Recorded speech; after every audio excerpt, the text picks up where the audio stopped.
कराची में रात गए बंद क्लिनिक से 2 कमसिन सगे भाइयों की तशद्दुद ज़दा लाशें बरामद। अदाई डॉक्टर ने 8 साल के हसन और 10 साल के अहमद को मच्छर कॉलोनी में अगवा किया। वालिद के साथ बच्चों को ढूंढने का ड्रामा भी करता रहा। पुलिस ने शक होने पर मुल्जिम से तफ्तीश की तो सच उगल दिया। निशानदेही पर बच्चों की लाशें क्लिनिक से बरामद की गईं।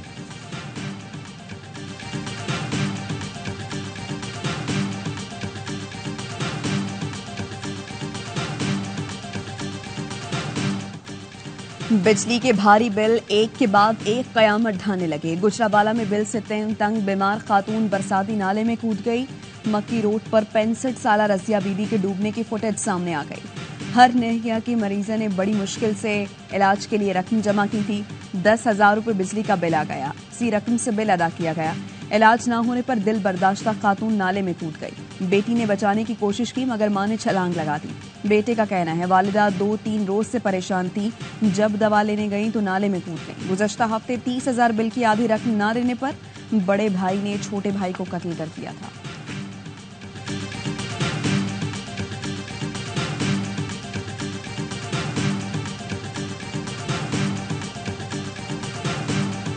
तबका अशराफिया नहीं, वो तबका बदमाशिया है जो पाकिस्तान पर मुसल्लत है। उनके खिलाफ मुत्तहिद होकर शिकस्त उन्हें दो चार करेंगे। इन लोगों ने ये IPPs को हम पर मुसल्लत किया। अभी जब ये हमसे मुज़ाकरात कर रहे हैं, ऐसे मासूम बनकर मुज़ाकरात कर रहे हैं जैसे इन नन्हे काकों को कुछ पता ही नहीं है कि ये कैसे हो गया। जमात इस्लामी का रावलपिंडी में धरना चौथे रोज में दाखिल। अमीर जमात इस्लामी हाफिज नईमुर रहमान ने रात गए धरने के शुरा से खिताब में कहा, ये तबका अशराफिया नहीं, तबका बदमाशिया है। अवाम का खून चूसते हैं। अवाम साथ रहें तो इस हुकूमत को घुटने टेकने पर मजबूर कर देंगे। धरना पूरे पाकिस्तान को मुत्तहिद और ताकतवर बना रहा है। कुछ लोगों का एजेंडा है कि वो नौजवानों को मायूस करें। ये धरना पाकिस्तान की तारीख को तब्दील कर देगा। बोले हुकूमत टाल मटोल न करे, जमात इस्लामी जान नहीं छोड़ेगी। धरना मरी रोड से डी चौक और पार्लियामेंट हाउस भी जा सकता है। हाफिज नईमुर रहमान का कराची समेत दीगर शहरों में भी धरना देने का ऐलान। कहा 31 जुलाई से कराची में धरना शुरू करेंगे। लाहौर, पेशावर और क्वेटा में भी धरने का जल्द ऐलान करेंगे। झूठ कहते हैं कि किसी ब्यूरोक्रेट को फ्री बिजली नहीं मिलती। क्या उनको फ्री पेट्रोल नहीं मिलता? गाड़ियां भी छोटी कराएंगे और फ्री पेट्रोल भी खत्म कराएंगे। अब ये कौम कैपेसिटी चार्जेस नहीं देगी।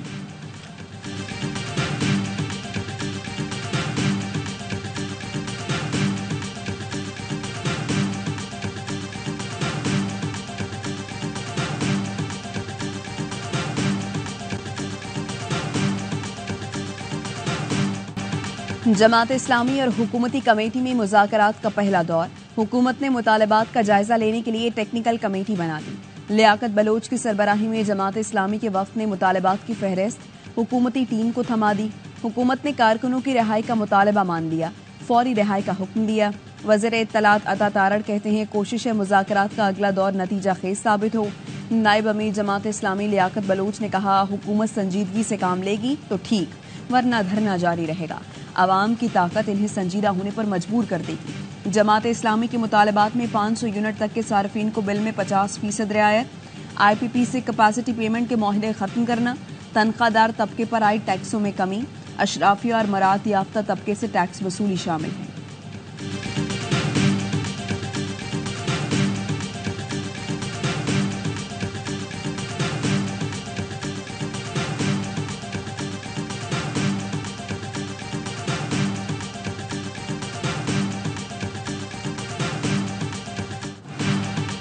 IPPs मुआहिदों को मुकम्मल नजरअंदाज नहीं कर सकते। मुल्क में बैरूनी और लोकल इन्वेस्टमेंट लानी है। वफाकी वजीर खजाना मोहम्मद औरंगजेब की प्रेस कॉन्फ्रेंस। कहा, तवानाई बहरान पर काबू पाने के लिए मुस्तकिल हल निकालना पड़ेगा। शॉर्ट टर्म फैसलों से आवाम की मुश्किलात में इजाफा होगा। IPPs का स्ट्रक्चरल हल निकालना होगा। 39 लाख नॉन फाइलर्स को नोटिस देंगे। दौरा चीन में पैंडा बॉन्ड पर बात हुई। IMF से स्टाफ लेवल मुआहिदा हो गया।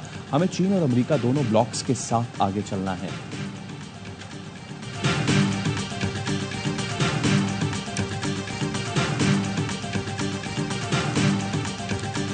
तमाम फ्यूल्स की एवरेज नेपरा ने अपने रिकॉर्ड में कल डाला है 10 रुपये 67 पैसे कि आप 10 रुपये 67 पैसे का फ्यूल है, आप कहते हैं कि चले ना चले प्लांट के पैसे देने, किसी को 300 रुपये यूनिट देना है। IPPs मुआहिदों से मुताल्लिक सुप्रीम कोर्ट से रुजू करेंगे। साबिक वफाकी वजीर गौहर एजाज की प्रोग्राम एतराज है में गुफ्तगू। कहा, सुप्रीम कोर्ट में पूरा ड्राफ्ट और डेटा पेश करेंगे। चाहते हैं कि आईपीपीएस मुआहदे का फॉरेंसिक ऑडिट कराया जाए। ज्यादा कैपेसिटी पेमेंट दरामदी कोयले वाले प्लांट्स को ही हो रही है। विंड प्लांट्स को 44, ऑयल वाले प्लांट्स को 33 रुपए अदायगी की जा रही है। लोग कहते हैं हमारे बंद प्लांट से महंगी बिजली ना खरीदी तो एतमाद मजरू होगा। 40 लोगों के लिए 24 करोड़ आवाम को कुर्बान कर देंगे।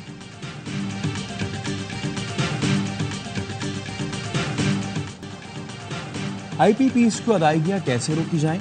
मसला हल कैसे होगा? यावाई न्यूज की खुसूसी नशरियात। हाफिज नईमुर रहमान ने कहा कुछ आईपीपीएस मुकम्मल फ्रॉड है, इनको बंद करना होगा। 70% आईपीपीएस लोकल है, जिसमें वफाकी और सूबाई हुकूमतों के शेयर्स भी हैं। 23% आईपीपीएस चीन के हैं। हुकूमत बीजिंग से बात करे। हैरान हूं जो 30 साल से हुकूमतों का हिस्सा है वो भी बोलना शुरू हो गए। मुस्तफा कमाल ने कहा आईपीपीएस को अदायगियां जारी रही तो पाकिस्तान आगे नहीं बढ़ सकता। फैक्ट्रियां बंद होंगी, तनख्वाहदार बेरोजगार हो जाएगा, पैसा कैसे जमा होगा? 40 साल से जो कारपेट के नीचे डल रहे थे अब वो बाहर आ गई। मिफ्ता इस्माइल ने कहा आईपीपीएस से मुआहदे खत्म करेंगे तो बिजली बनना भी बंद हो जाएगी।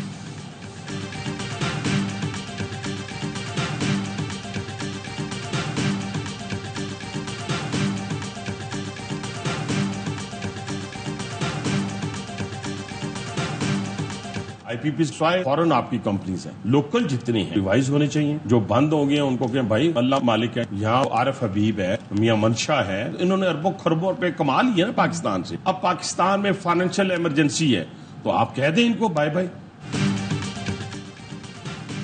बैरून छोड़ दें, लोकल आईपीपीएस मुआहदों पर तो नजरसानी होनी चाहिए। रहनुमा नून लीग हनीफ अब्बासी भी आईपीपीएस मुआहदों के खिलाफ बोल उठे। कहते हैं लोकल आईपीपीएस ने अरबों रुपए कमा लिए हैं, अब मुआहदे रिवाइज करने चाहिए। इस वक्त मौशी इमरजेंसी है, लोकल आईपीपीएस को खुदा हाफिज कहने से कोई कयामत नहीं आ जाएगी। जो आईपीपीएस बिजली पैदा नहीं कर रहे उनको पेमेंट नहीं करनी चाहिए।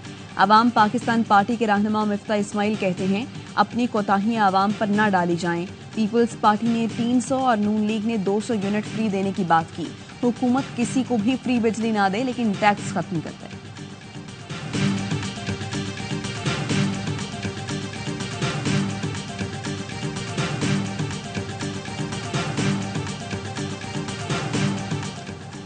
कराची टेक्सटाइल मीज़ान ग्रुप और कोला नेक्स्ट के मालिक जुल्फ़िकार अहमद 5 दिन बाद लाहौर में अपने घर पहुंच गए। जुल्फ़िकार अहमद को 23 जुलाई को कराची से नामालूम अफराद ने अगवा किया था। अगवा का मुकदमा कराची के कलरी थाने में दर्ज हुआ था। एफआईआर के मुताबिक जुल्फ़िकार अहमद क्लिफ्टन ऑफिस से अपने दोस्त कैसर के साथ मीटिंग के बाद निकले थे। शाम 6 बजे जुल्फ़िकार अहमद के अगवा की इत्तला फोन पर मिली। डबल केबिन में 8 अफराद ने माड़ीपुर रोड पर इन्हें रोका और दोनों को साथ ले गए। अगवाकारों ने कुछ दूर जाकर कैसर को छोड़ा और जुल्फ़िकार अहमद को गाड़ी समेत नामालूम मुकाम पर ले गए। अहले खाना ने जुल्फ़िकार अहमद की बाहिफाजत वापसी के लिए सिंध हाई कोर्ट से भी रुजू किया था। अदालत ने वफाकी वजारत दाखिला, महकमा दाखिला सिंध और आईजी को नोटिस जारी करते हुए 30 जुलाई को जवाब तलब किया था।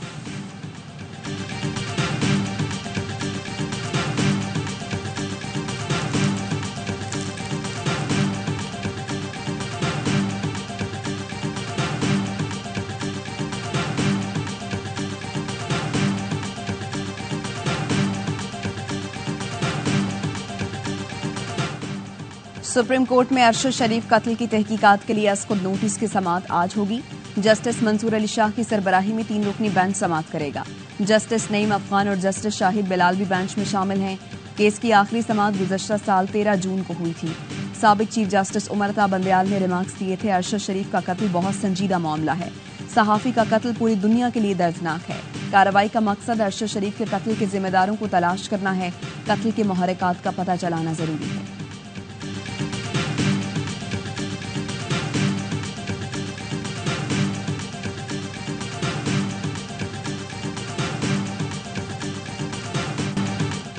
पीटीआई का 5 अगस्त को मुल्क भर में जलसों धरनों का ऐलान। असद कैसर ने कहा हुकूमत को रुखसत करने के लिए तमाम जमातों को एक मेज पर बैठना होगा। हमारे 41 एमएनएस को निशाना बनाया जा रहा है। शहबाज शरीफ और मरीम नवाज के फाशिस्ट रवैये की मजम्मत करते हैं। उमर अयूब बोले पीटीआई पाकिस्तान की मकबूल तरीन जमात है। हुकूमत 2 पाव गोश्त के लिए पूरी भैंस ज़िबह करना चाहती है। शेख वकास अकरम की वालदा के खिलाफ भी पर्चा काट दिया गया। हुकूमत के पास मैंडेट नहीं, होश के नाखुन लें। फिलफौर एक्शन इलेक्शन ही इन तमाम मसाइल का हल है। शेख वकास अकरम ने कहा इदारे मुल्क तबाह न करें। मुस्लिम लीग की हुकूमत आज है कल नहीं होगी। कारकुनों की रिहाई के लिए आखिरी हद तक जाएंगे। तहरीक इंसाफ ने जमात इस्लामी के धरने की हिमायत कर दी।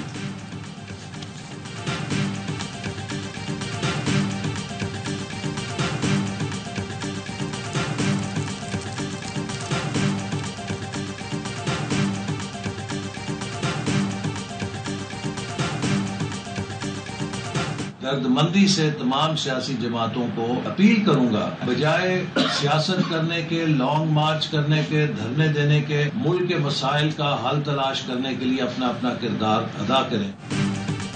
वफाकी वजीर एहसन इकबाल की सियासी जमातों से मिल बैठने की अपील। कहते हैं तमाम जमातें इस सियासत और लॉन्ग मार्च के बजाय सर जोड़कर मसाइल का हल निकालें। कोई हुकूमत नहीं चाहती कि महंगाई और टैक्सों का बोझ अवाम पर पड़े। कौमी मौशी मसाइल पर सियासत नहीं करनी चाहिए। जमात इस्लामी को मालूम है इस्लाहात और इक़दामात के बगैर मसाइल का हल मुमकिन नहीं। इंतशार से मौशी मुश्किलात में मजीद इजाफा होगा। सी पैक के साथ ही मखसूस किरदार सरगर्म हो जाते हैं। 2013 के बाद ही इन किरदारों ने तशद्दुद और बदअमनी को फैलाया। आज भी कुछ किरदार चीनी सरमायाकारों को भगाने के लिए सरगर्म हैं। साजिश के तहत गवादर और दीगर इलाकों में मुजाहरे किए जा रहे हैं।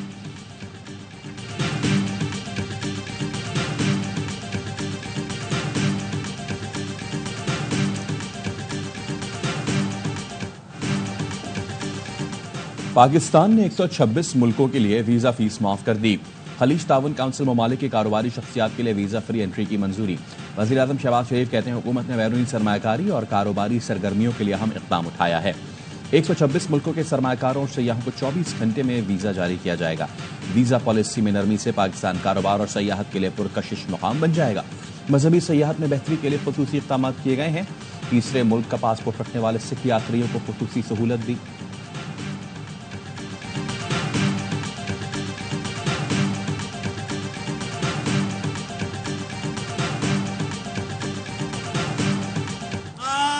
पाकिस्तान हर तरह के मसाइल में घिरा हुआ है। अगर कोई उम्मीद है ये कि पाकिस्तान नौजवानों का मुल्क है, ये पाकिस्तान आपके अजदाद ने बनाया था और ये कराची में इसलिए हो रहा है जो बनाते हैं वही चला सकते हैं।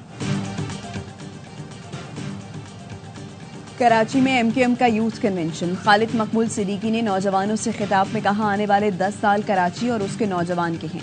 कोई साजिश या रुकावट ना आई तो कराची में 13 यूनिवर्सिटियां आने वाली हैं। मुस्तफा कमाल ने कहा पाकिस्तान के नौजवानों की मायूसी खत्म होने का दौर शुरू हो गया। मायूसी को उसी एक्सपो सेंटर में दफन करके जाएंगे।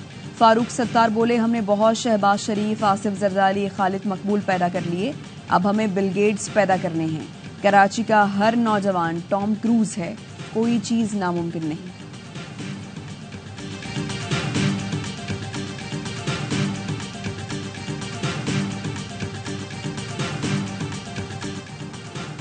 गवर्नर सिंध कामरान टिसोरी के इनिशिएटिव की एमकेएम यूथ कन्वेंशन में धूम। डॉक्यूमेंट्री नशर की गई। गवर्नर सिंध कामरान टिसोरी कहते हैं यूथ कन्वेंशन में शरीक नौजवान गवर्नर इनिशिएटिव का हिस्सा बने। नौजवानों को free IT courses, 100% scholarship, motorcycle देने का ऐलान।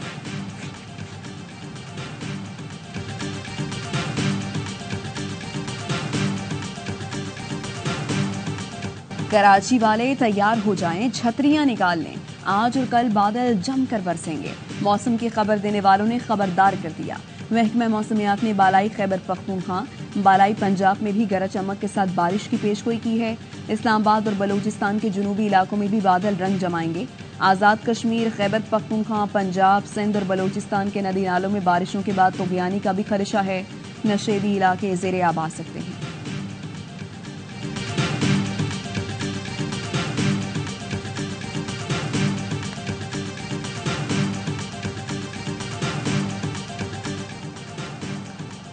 कराची में एक बार फिर नाका लगाकर डाकुओं ने शहरियों को लूट लिया। रात गए शाह फैसल कॉलोनी से कोरंगी जाने वाले पुल पर कई शहरी मोबाइल फोन और नकदी से महरूम। इतला पर शराफी बोर्ड थाने की मोबाइल मौके पर पहुंचे तो डाकू फरार हो गए। पुलिस का कहना है नदी के अतराफ से जराइम पेशा अफराद आकर लूट मार करके फरार हो जाते हैं।